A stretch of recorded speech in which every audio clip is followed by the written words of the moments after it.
문재인 정권의 부동산 정책은 과거 노무현 정권의 부동산 정책과 유사합니다. 판박이다 싶을 정도로 유사하게 쫓아가고 있어요. 근데 실제로 더 글쎄 즉흥적이고 반시장적이다, 그러니까 논란이 크다라는 게 좀 단어가 조금 논란이 있을 수가 있는데, 노무현 정권보다 어쨌든 더 강력해요. 더 강력한 정책까지 나왔어요. 그런데 아이러니하게 집값은 최고로 많이 뛰었어요. 즉 시장에서는 정책과 반대로 움직인다는 얘기예요. 참 이게 정말 아이러니한 건데, 시장을 이기는 정책은 없는 거예요. 시장 있잖아요. 부동산 시장, 뭐 주택 시장. 정책이 아무리 촘촘해도, 그물망이 아무리 촘촘해도 다 빠져나갈 구멍은 다 있는 거거든요. 그렇기 때문에 시장을 이기는 절대 정책은 없습니다. 근데 노무현 정권도 마찬가지고 문재인 정권도 너무 반시장적으로, 그것도 즉흥적으로 했어요. 이 즉흥적인 대표적인 게 바로 뭐 임대차 보호법이라든지 그 개정안이라든지 이런 것들이에요. 그러니까 시장에 지금 아직도 임대차 보호 개정안 때문에 지금 아직도 시장에서 지금 논란이, 왜 1년 정도 지났는데 아직도 그거에 대해서 지금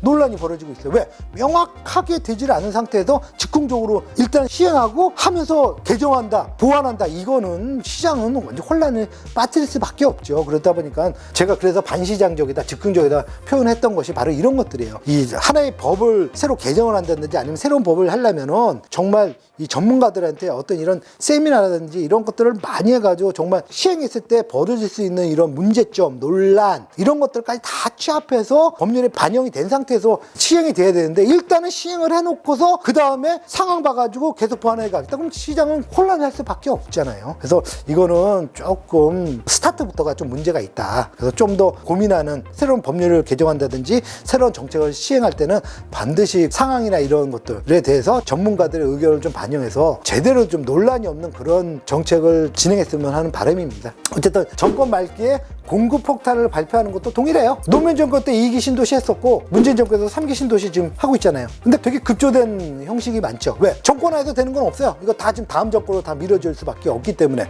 문제는 뭐냐면 다음 정권에서 과연 이게 정상적으로 진행이 될 수 있을까라는 이런 의문점이 또 드는 거예요. 만약에 정상적으로 진행되면 그나마 되겠지만, 만약에 정상적으로 진행이 안 된다, 그럼 어떻게 할 거예요? 공급 부족을 어떻게 해결하겠느냐, 이런 문제들이 분명히 존재하거든요. 이사 공급 대책에 대한 논란이 최근 LH2기, 맞죠? 이 상황에서 지금 공급 부족해서 지금 난리난 상황에서 LH가 지금 3기 신도시에 관련된 땅 투기들이 막 벌어졌단 말이에요. 그러니까 얼마나 공공에 대한 신뢰성이 상실이 되고 얼마나 반발이 이루어지겠습니까? 그래서 이런 것들이 아직도 시장에서는 해결이 좀 안 되고 있는 상황이에요. 과연 이런 상황에서 정상적으로 진행이 되겠느냐 하는 그런 의문점이 드는 거라는 얘기입니다. 최근 서울 및 수도권의 아파트 매매 가격 지수 하락하기 시작했다. 요거는 이제 10월 달 들어오면서 시작했어요. 요거를 뭐 데이터가 충분할 정도로 된 건 아니고 잠깐 지금 뭐 한 2, 3주 정도 이렇게 되고 있거든요. 그래서 저도 이게 귀추가 좀 주목돼서 여기다 좀 적어놨는데, 어쨌든 최근 서울 및 수도권의 아파트 매매 가격 지수가 하락을 하기 시작했고, 매물들도, 그러니까 매물이란 건 일반 매매도 있고 전세 매물도 시장에 조금씩 쌓이고 있는 상황이고, 그래서 앞으로 시장 변화에 주목을 하고 있다. 아직은 뭐 이게 뭐 2달, 3달 되는 것도 아니고 단지 2, 3주 정도 지금 기존의 것보다 조금 변화된 상황이거든요. 그래서 이게 지속될지 아니면 이러고 또 일시적으로 끝나고 다시 예전으로 돌아갈지는 저도 몰라요. 그래서 저도 귀추가 주목돼서 지금 계속 관심 있게 보고 있는 상황입니다. 그래서 새로 이런 것들이 이제 업그레이드 될 때 제가 다시 한번 말씀을 드리도록 하겠습니다. 이것이 어떻게 되냐? 이 변화가 바로 10월 20일 날 한국 부동산에서 발표될 때 10월 셋째 주 서울 아파트 매매 지수가 101.6으로 10월 둘째 주에 비해서 0.4% 하락됐다. 그 다음에 이거는 이제 공공이잖아요. 이건 이제 민간인 거고, 국민은행 주택 동향에서 매수 우위가 86.1로 전주에 비해서 8.4% 하락했다. 쉽게 말해서 뭐예요? 수요가 점점 떨어지고 있다. 뭐 큰 게는 아니어도 조금씩 하락하고 있다. 이렇게 지금 나오는 거거든요. 그리고 시장에 매도 물건과 전세 물건도 조금씩 쌓이고 있고 있는 상황이다. 다만 이게 2, 3주밖에 안 된 상황이기 때문에 지금은 이걸 갖고서 큰 의미를 부여해서 하기는 조금 어렵고, 조금 더 데이터가 더 쌓이면 그때 가서는 의미 있는 지표가 될 수 있지 않겠느냐. 그래서 저도 좀 주목을 하고 있는 상황입니다. 수익형 부동산 쪽은 어떻게 되느냐? 사실 코로나 터지고서 제일 타격을 받은 부동산 상품이 바로 이 수익형 부동산인데, 뭐 여러분들 뭐 굳이 제가 말씀 안 드려도 아시죠? 지금 뭐 코로나 인해가지고 자영업이 좀 거의 붕괴 직전까지 가다 보니까 그 자영업들이 있었던 그런 상권들이 지금 뭐 상당히 몰락을 해가고 있는 그런 과정이고, 또 우리나라 우리나라 최고의 상권이라는 지금 명동 상권도 공실률이 지금 어마어마하게 좀 늘어나고 그럴 수밖에 없잖아요. 지금 영업을 한다고 해서 지금 소득이 벌어질 수 있는 상황이 아니다 보니까 이런 일들이 쌓이다 보서 참 안타깝습니다. 그래서 거기서 좀 더 살펴보면은 증권사와 자산운용사 또 리츠 등 같은 데서 기존의 국내 PF 대출 나갔던 것도 그다음에 해외 부동산 투자를 해가지고 벌써 한 4, 5년 정도 많이 외국으로 자본이 나갔거든요. 수십조가 나갔거든요. 근데 외국도 마찬가지로 코로나를 인해 가지고 제일 타격받은 게 바로 리테일, 근린생활시설이죠. 그다음에 오피스, 호텔 이런 쪽에서 영업이 제대로 안 되다 보니까 좀 상당한 규모의 부실을 떠안는 것으로 지금 예상이 되고 있어요. 아직까지는 보통 펀드가 보통 뭐 3년, 5년 이게 만기가 되면 그때 돌아와야지만 이 결과가 나오는 건데 최근에 나온 걸로는 이제 최근에 미래에셋 자산운용사가 이제 브라질 펀드를 했는데 마이너스 85%를 기록을 했거든요. 그러니까 원금이 1억 집어넣으면 8,500이 날아갔다는 얘기예요. 그래서 이거에 대해서 원래는 펀드는 책임이 없잖아요. 책임은 투자자가 직접 책임을 져야 되는 것인데도 불구하고 너무 큰 손실이 벌어지다 보니까는 미래에셋에서 50%를 보상하겠다라는 계획을 발표할 정도로 사실 이렇게 보상 이런 거는 사실 시중에 이런 거 거의 없거든요. 근데 너무 많은 손실을 보다 보니까 이 보상 계획까지 발표할 정도로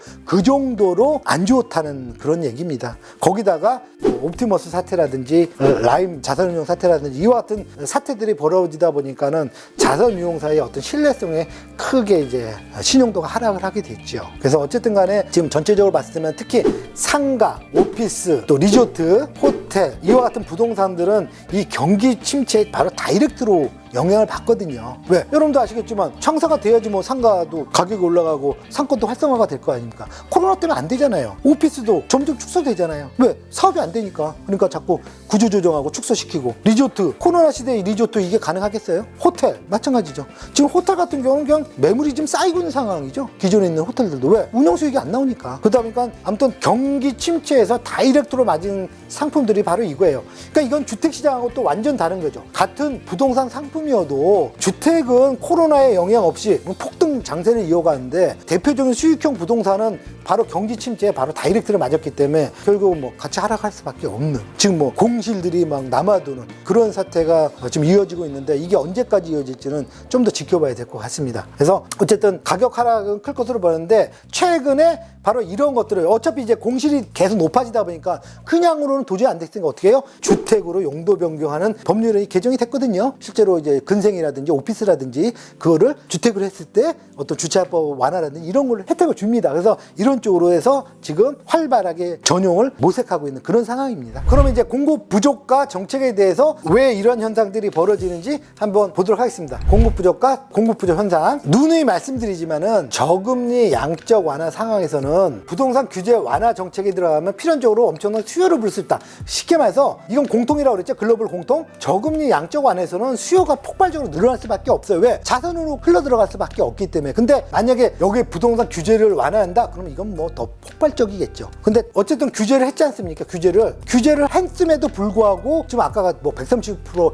이런 상승이 벌어지고 있는데 만약 규제 완화까지 했다 그러면 뭐 더 말할 필요도 없는 상황이 되겠죠. 그러다 보니까 당연히 공급 부족 상황이 벌어진 거고 집값의 급등을 불러올 수만큼은 시스템이었다. 이거는 뭐 어떤 개인적인 뭐 투기니 뭐 이런 얘기를 떠나서 경제 시스템 자체가 저금리 양적 완화에서는 어쩔 수 없는 시스템이다 라고 보여지는 거예요. 그래서 이거를 전 세계적으로 공통이라 말씀을 드렸던 거예요. 그러면 이제 공급 규제를 이제 처음에는 이제 수요를 감소시키는 정책으로 폈다가 이제 전환이 됐잖아요. 그래서 공급 이제 확대 정책, 공급 규제 완화, 그러니까 공급 확대 정책을 들어가는데 이게 어떠한 영향을 주느냐? 공급 주택은 당장 일어나는 게 아니에요. 왜? 공급 확대한다고 해서 바로 아파트가 생길 수는 없잖아요. 이게 아무리 빨라도 4, 5년, 정비사업 같은 경우는 최소 7, 8년, 뭐 현실적으로 뭐 10년 이상 뭐 이렇게 보고 있는데 이 이유에서나 입주할 수 있게 돼. 실제로 중요한 건 뭡니까? 우리는 공급이 얼마큼 됐다라고 이거보다 이 숫자보다 실제로 입주가 얼마냐가 제일 중요한 거예요. 왜? 공급은 내가 지금 쓸 수 있는 게 아니란 말이에요.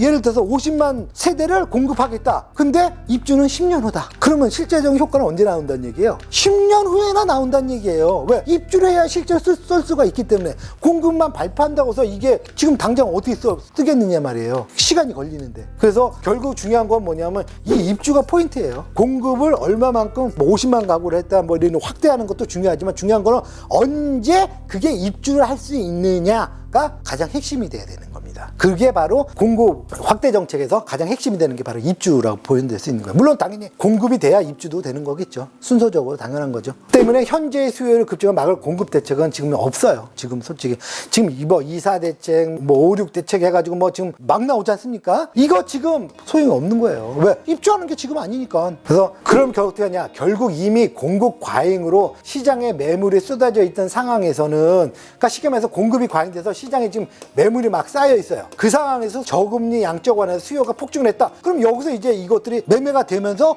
안정을 찾는다는 얘기예요. 근데 이런 상황이 아니라고 그런다면 새로 공급을 하려면 분명하게 시차가 반드시 존재한다. 그 얘기입니다. 수요 급증을 막기 어려운 구조이므로 공급 부족이 발생했다. 그럼 기본적으로 몇 년 지속되는 특징이 있습니다. 예, 요거 중요하죠. 일단 공급 부족 현상이 발생했다. 그럼 이제 불이 나게 뭐 여기서 공급 확대를 하겠죠. 그런데 확대해서 실제로 입주하려면 몇 년이 걸린단 말이야. 그러면 그 입주하기 전까지 어떤 상태가 계속 유지가 된다? 공급 부족 현상이 계속 유지가 된다. 이게 어쩔 수 없는 구조예요, 그게. 그렇기 때문에 여러분들이 이런 특성을 잘 아셔야 돼요. 그래서 지금 그 소유자들이 매물 내놓지 않은 게 왜? 어차피 공급 부족은 이건 단기간에 해결될 문제가 아니다. 앞으로도 몇 년 가고, 왜? 지금 공급은 확대해서 뭐 60만 가고 뭐 이렇게 쏟아져 놨지만 그것이 입주하려면 앞으로 향후 몇 년 후인데 그때까지 공급에 대한 뾰족한 수가 없다. 그 얘기는 뭐예요? 그때까지는 집값은 오를 수밖에 없지 않겠느냐. 물론 다른 변화 요인이 없다면은, 다른 변화 요인이 없으면, 왜? 그때까지 공급이 없으니까 당연히 집값은 올라가지 않겠느냐라고 해서 지금 매물 내놓지 않는 거예요. 근데 아까 뭐 잠깐 앞에서 말씀드렸다시피 한 2, 3주 동안 이렇게 매물도 쌓이고 가격 지수도 좀 하락한, 그게 이제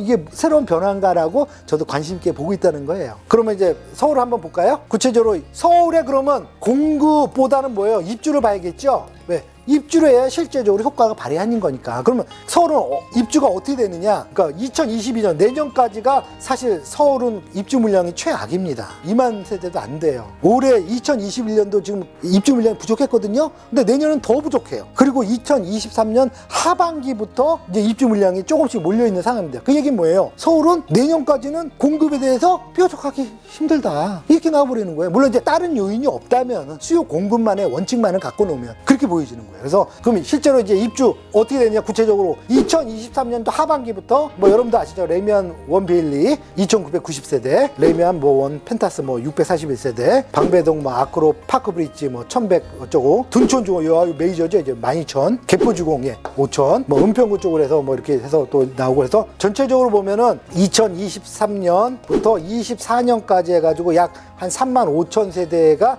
입주할 예정으로 보여지고 있어요. 그 얘기는 뭐예요? 22년까지는 뭐예요? 입주 물량은 최악이라는 얘기예요. 이때까지는 뭐예요? 제일 먼저 뭐예요? 공급 부족 현상이 벌어지면 제일 먼저 나타나는 게 전세 매물이 없는 거예요. 전세 난부터 시작하는 거예요. 가뜩이나 지금 저금리 상황에서 전세 물건 100개가 월세로 지금 70개 이상이 빠지고 겨우 30개 남아있는 상황에서 전세 매물은 더 줄어들겠죠. 그래서 지금 전세난이 벌어지는 게 바로 그거예요. 전세난이 벌어지니까 당연히 전세 금액이 올라갈 수밖에 없죠. 전세 금액이 올라가니까 당연히 매매 가격도 올라가는 거예요. 이게 지금 구조적으로 계속 될 수밖에 없어요. 언제까지? 2022년 내년까지. 그러다가 2023년부터 이제 조금씩 입주 물량이 늘어나면서, 물론 이제 이건 아파트를 얘기하는 거, 만약에 뭐 빌라를 공급한다 이러면 또 얘기는 달라지겠죠. 근데 아무래도 선호도는 아파트를 선호하지 빌라를 선호하지는 않지 않습니까? 그래서 통계를 봤을 때는 이게 아파트를 기준으로 하지 빌라를 놓고 하지는 않습니다. 그래서 어쨌든 23년도부터 조금씩 전세난이 해소가 되면서 가격이 조금 조정이 받지 않겠느냐라고 제가 조심스럽게 말씀을 드리는 거예요.